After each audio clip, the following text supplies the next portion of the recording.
Hey everyone, I'm down here in Mankato, Minnesota to visit Pulp Comics and Games. We're at the tail end of their winter sale, which includes half off all of their dollar books. So all the books I'm going to look at today should be just 50 cents a piece. Let's head inside and see what they've got.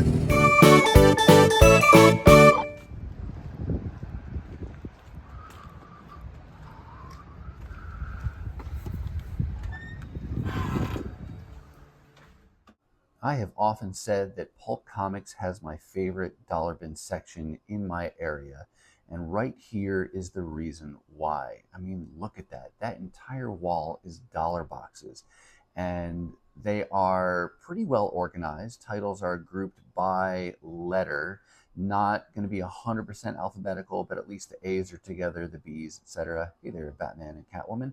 So it's, pretty easy time to get through if you're looking for a particular letter of books. They've even got some boxes back there in case you start to amass a really large stack.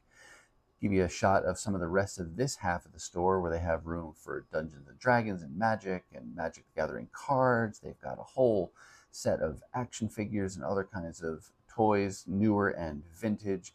Just a great store. And this is just one half of it. But let's go ahead and shift gears and get to the haul. All right, let's dive right in and start with some DC books. These are all going to be Superman or Superman adjacent. I guess you could also make the case that some of these are Batman adjacent as well, and that'll make more sense in just a minute. But first up, we've got Superman #2 from the DC Rebirth era. This is a series, particularly the Tomasi Gleason run on Superman, that I want to put together. I had found the one-shot from that kicked off Rebirth as well as issue #1 in a recent sale, and then at this sale I did go ahead and pick up issue #2. I will go ahead and let you know that between the time that I bought this issue and today when I'm filming this haul, I did just decide to go ahead and get the whole omnibus for Superman Tomasi Gleason. So really happy to add this one to my collection. It's not out of the plastic yet, but a recent addition to my collection. Really looking forward to being able to dive into this run. But at the time of the sale, I did pick up issue #2 and was still toying with the idea of trying to piece that whole run together in the form of single issues. I think what shifted my goal over to getting the omnibus instead is that I'll probably also get the Batman and Robin Tomasi Gleason omnibus at some point, because I started reading some of those stories and I really like the storylines with Damian and watching him grow and become part of the Bat family. So yeah, I think that 2 omnibus set will be really nice to have in my collection, but still happy that at the time I got #2. And sometimes getting these single issues like this is the way I get exposed to stories that makes me say, hey, you know what, I'm going to go and just get the oversized format of this because I love the art and the story seem really good. So I'm still grateful to have this single issue because it was one of those inspiration pieces to switching over and getting the whole omnibus of the run. And then here you'll start to see what I mean by those Superman and or Batman adjacent issues. Starting off here, Super Sons #1. This I grabbed primarily because of the Tomasi connection. It's that same timeline of stories that are going on here with the Superman Rebirth. And this isn't the one-shot. This is the actual first issue of the ongoing series. And we've got Damian Wayne and then Jonathan Kent teaming up here in Super Sons. There is an oversized hardcover collection of these stories as well. I'm not quite at the point yet where I've had enough exposure to these to say I want to go and get that. I don't know how easy that is to find these days anyway. So for now, I'm going to start with this issue #1 and we'll just kind of take it from there. That being said, this was an accidental find, just happened to be in the boxes, and they had all 12 issues of this maxi series. You've got, again, Tomasi writing, art here, Barbary, and is that Art Thibert? But the art in here looks really good as well. So does the Jorge Jimenez. I actually didn't mention that from the Super Sons ongoing. It's a great art style there too. So it's not going to be hard to hook me into wanting to collect more of that series. But this is a just a cool style for these characters. Just fun to watch these young heroes as they develop their relationship and kind of make their way in the world as heroes in the DC universe. What is that, like a looks like baby Lex Luthor or something? I don't even know. I will admit I don't know the DC characters very, very well. So a lot of times when there's little oh yeah, look at that. I was gonna say when there's Easter eggs and things like that in issues, it'll go right over my head. But it definitely seems like we've got a kid version of some of the DC villains. I have no idea where they came from, what their origin is, but there you have it. So Super Sons, Adventures of the Super Sons, issue number 1. But I'll show you the rest because, like I said, they had all 12. I'll just kind of run through these. Great when you find a sale and then there's a new series that you stumble across and they have all the issues. That is the best feeling because then there's no delayed gratification saying, thinking, how long is it going to take me to put together all these issues? Will I ever complete the series? It's just nice to know that in one fell swoop you can get the entire series. And so that's a 12-issue series, cover price of $3.99 a piece, but I got the entire set for $6. So fantastic. Really looking forward to giving this one a read. And yeah, I like the characters. Looking forward to reading the story. Tomasi, if that's any indicator, the story should be really good and the art looks great as well. So really happy to have stumbled across that series.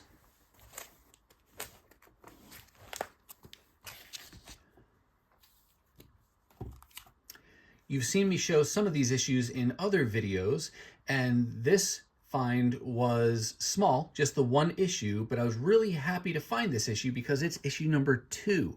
So now I have issue number 1, I have 2, I think the next issue I have in order is number 5, so I got a couple of those low numbers still to find, but really happy when I can start to chip away at some of the early issues of a series that I'm working on. This is a 50-issue series altogether. Here is The Last Ronin Re-Evolution. I don't really know what's going on with this series, but it's part of the Last Ronin universe that IDW has been building out now for a little while with Last Ronin. There was Last Ronin 2, there's Last Ronin The Lost Years, so they're really taking advantage of the popularity of that first series to crank out a bunch of other stories. This one, thankfully, is in that oversized format already, so it is taller than a standard issue comic book. Same width. Actually, no, it's wider and taller, and it's also done as a square bound. And I don't know that I'll ever find the others of these. This is the first one I've stumbled across, but was definitely going to grab this for just 50 cents. And I think I mentioned in a recent video about some of the stories. I am collecting the turtle stuff in general in the form of oversized hardcovers, but as far as I know, none of the Last Ronin things are collected in those because they're not part of that main ongoing series. They have done some separate collected editions, at least of the first Last Ronin story. I don't know if they've collected this one or not, so that's why I grabbed this one for now, and we'll see if I can find the other issues, or if I really like it, maybe I'll get the hardcover if there's a deluxe edition of this. But always happy to find those Turtles-related stories in the discount bins. Here's another series that I've been working on from Boom Studios. This is We Only Find Them When They're Dead. That refers to kind of these celestial gods that are out in space and no one sees them, but when they die, then their bodies are found just floating there in space, and there's people who will use spaceships to travel to those bodies and then harvest different parts of the body, and they sell them as different types of resources and energy and things like that. 15-issue series. I have all but one issue now. I definitely double dipped on several of these because they were variant covers to ones I already had, but they were so cheap and the art looks so cool, I was happy to grab those. Sometimes when it's a shorter series and there's not too many covers, fun to grab at least like the A and the B covers, again, when you can find them really cheap like that. So I got issue 2, and I think these covers where it says the title on there, kind of sometimes incorporated into the art, that is the A cover. So similar here, you can see how they incorporate the title into the background of the cover. It looks like these are, in Star Trek terms, look like they're going to warp there, but that's pretty cool looking. Issue number 3. There's number 4. Here's a Virgin cover to what issue? This might be number 5, if I've got them actually in order. Virgin covers are nice for the art, but honestly, I prefer covers with the trade dress because I just think that is part of the art to me. So I like when I can see it. Not to mention the fact that having the title and the issue number makes it a whole lot easier to know what you've got in your hand before you take it out of the bag. There it is, issue number 5, a Virgin variant to that one. Then there's 6, a lot of A covers here, it looks like. 9, and oh, that's it. So still have one more issue to go for which I don't have any cover, but now I have 2 covers for several of the issues. That fun little find.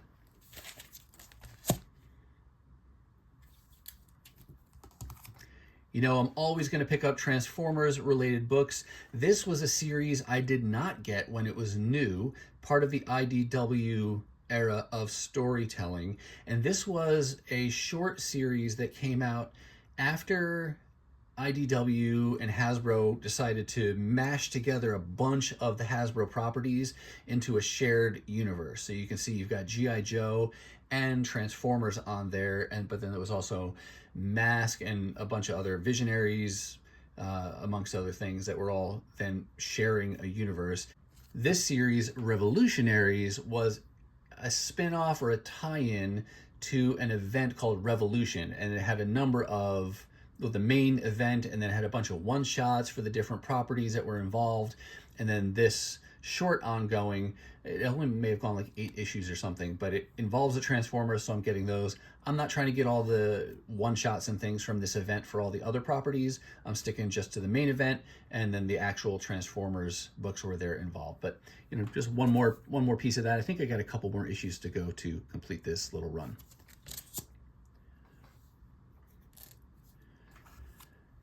Extreme X-Men is a series that came out, oh gosh, it was a good while back now, but written by Chris Claremont, and the first half was drawn by Salvador Larroca, and it's a series that I had never gotten into back at the time. I wasn't collecting X-Men comics at the time this came out, but it was the 3rd flagship title at that time, and that was what Chris Claremont chose rather than writing one of the current ongoings that were going at that time. But I like Chris Claremont, I like Salvador Larroca, and of course I like the X-Men. So at some point a while back I decided, what the heck, let me go for this series. I think it's 42 issues altogether, and I'm pretty close to completing it now. I'm being patient though, because none of these are keys, none of them should be expensive, so I'm holding out to make sure I find them in good condition and at a good price, and hey, 50 cents a piece is pretty darn good. So at the sale I picked up number 16, number 26, and this was after LaRocca stopped doing the pencils, and Cordy, I don't remember his or her first name, but they were doing the pencils for the second half of this, but Salvador Larroca still doing the covers. There's 27, 28, and 32. So getting real close now, just a few more issues to go, and then I'll have the whole series.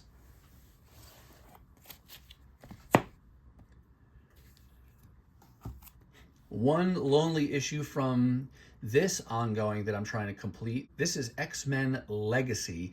This is the title that continued after X-Men Volume 1, I shouldn't say wrapped up, but it was retitled. So it started with issue number 1 back in 1991 with Jim Lee and Chris Claremont starting it, and then it continued on for 207 issues. After issue 207, they continued the numbering, but they changed the title to X-Men Legacy, and it was called X-Men Legacy from issues 208 all the way to issue 275, and then the volume concluded overall.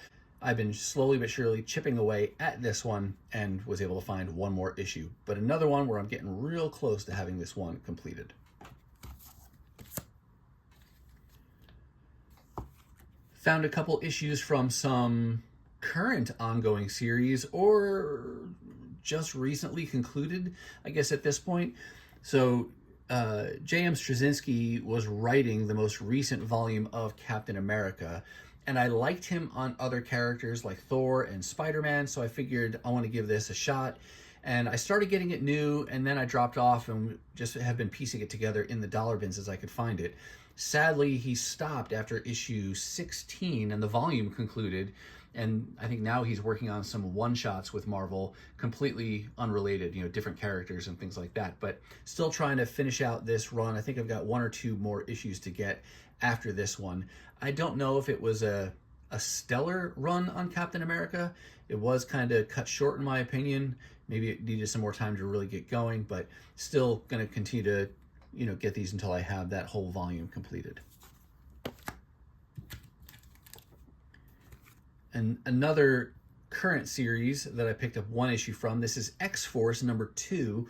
There's a lot of X-Men books again. You've got X-Men, Uncanny X-Men, NYX, Extraordinary X-Men, Phoenix, and X-Force and X-Factor. And then there's a bunch of solo titles like Magic and Psylocke, and Mystique was a limited series, but you get the idea. There's a lot of titles out there, and so I am focusing on just the flagship titles for X-Men, but I still want to get all of it if I can. And thankfully, there's a lot of availability out there, so if I'm patient, I figure in time I'll be able to piece together these other series.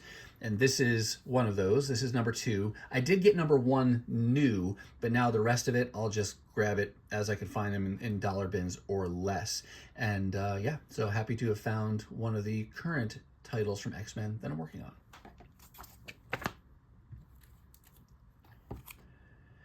This is a fun little find going back to, gosh, is this late 90s? I want to say around 97. Marvel did at that time several of these -1 issues that they inserted into several of their ongoing series. Most of the ones that I have are X-Men related, but they're not all mutant titles. As you can see here, we've got Amazing Spider-Man -1, and I think it's like a flashback story in each one where they get a story that takes place before they were the hero that we know them to be today. So you've got a young Peter Parker before he was bitten by the radioactive spider, and you see him laying on his bed reading comic books, and so it's just kind of a cool story. And does Stan Lee like narrate it or something? I'm trying to remember here for you. Oh, you do see Stan, so he's kind of opening the narrative. I don't know if he tells the whole story all the way through, but pretty cool to see Peter Parker reading some of the old, original, early days Marvel comics. But pretty fun. Just a fun little ad. Again, not a valuable book, just a fun book to have. Man, the Merry Marvel Marching Society still wants you. They were still talking about that in the 90s, huh? Very cool. But anyway, one more of those -1 issues added to my collection.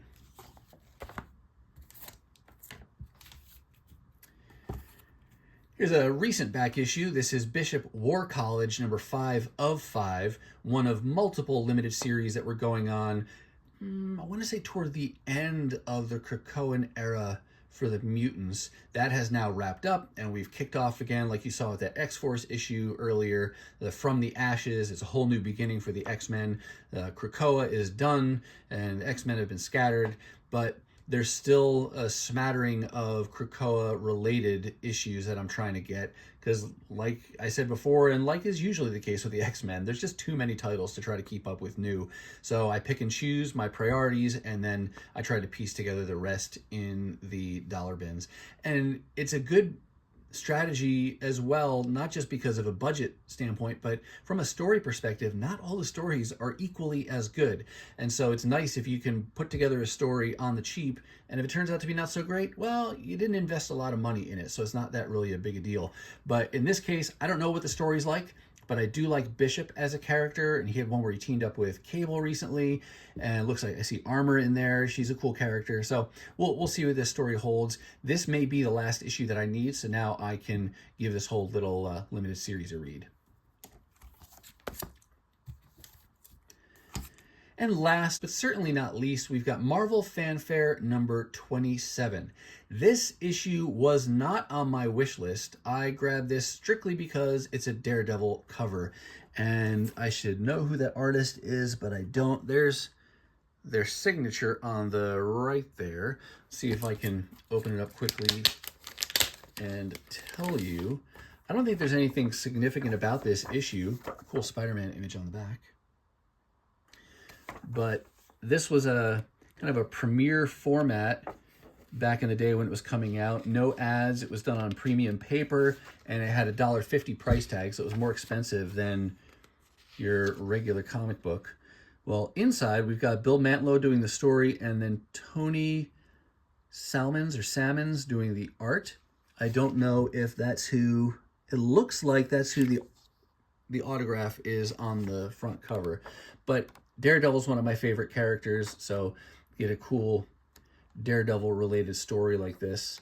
That's always fun, especially when it's only 50 cents. And then we've got McCloud's Mutants. Oh, see? And this is the other cool thing about Marvel Fanfare is you get these pinup pages in the back where you get different character drawings from different artists. But Spidey gets antsy. There's even a Spidey story. All right, there's a flashback to, for those of you of the right age to know, a restless Peter Parker stands and heads for the channel selector. So he had to go up to the TV, and he's actually turning the dial, flipping through the channels. So that's a dated reference. But anyway, yeah, Marvel Fanfare number 27, just a fun character pickup for me. And that's the last book that I grabbed from the Pulp Comics and Games 50-cent sale. All right, that's going to do it for me, and that's going to do it for this amazing haul from Pulp Comics and Games during their half-price sale. I want to say a special thank you to Pulp and for the always amazing dollar bins that they have at their store, and for doing these extra special sales a couple times a year. It's been a great opportunity for me to add books to my own collection, try new things, and just have a good time talking comics with the crew when I go down there. I will put a link to their store down below in case you're in the area and want to check them out, and I definitely encourage you to do so. And you don't even have to wait for the sale. They've got great stuff all the time. But there's a link down below for you on those. I do hope you saw something that you liked, and if you did, go ahead, give the video a thumbs up and hit that subscribe. And if you want to see more content like this, then go ahead and ring that bell for notifications so you'll know the next time I upload a video. Now, if you're not quite ready for the YouTube fun to stop, there's that one, I have hand-selected a couple videos here for you to check out. As always, thank you so much for watching, and I'll see you next time.